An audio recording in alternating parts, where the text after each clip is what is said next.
Əhməd ibn Həmbəlin Müsnəd kitabı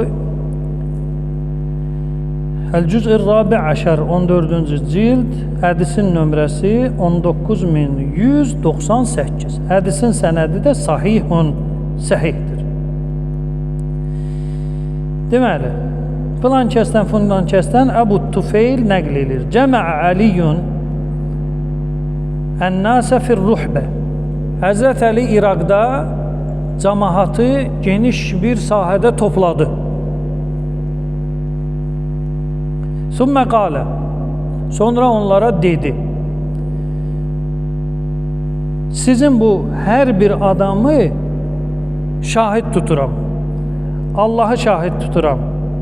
Hər bir müsəlman ki, Peyğəmbərdən bu sözü eşidib dursun, təsdiqləsin. Hansı sözdür?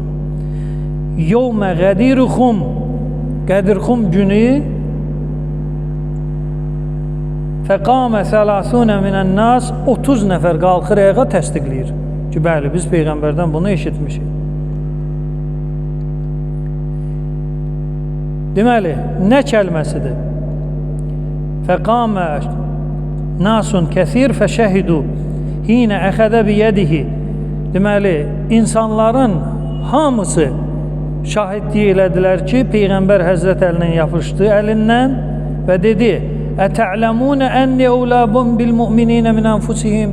Siz bilirsiniz ki, mən möminlərin nəfsindən onlara daha yaxın və üstünəm. Yəni, tərcih olunsa mən seçilməliyəm. Möminin bir canı, bir də Peyğəmbər. Tərcih eləmək məqamında kim seçilməlidir? Peyğəmbər seçilməlidir. Sənin canın gedəcək bada, canın gedəcək ziyana, amma Peyğəmbər nədir? İki yolun ayrısında qalmışsan. Ya Peyğəmbər, ya sən. Bu seçimə deyilir övla.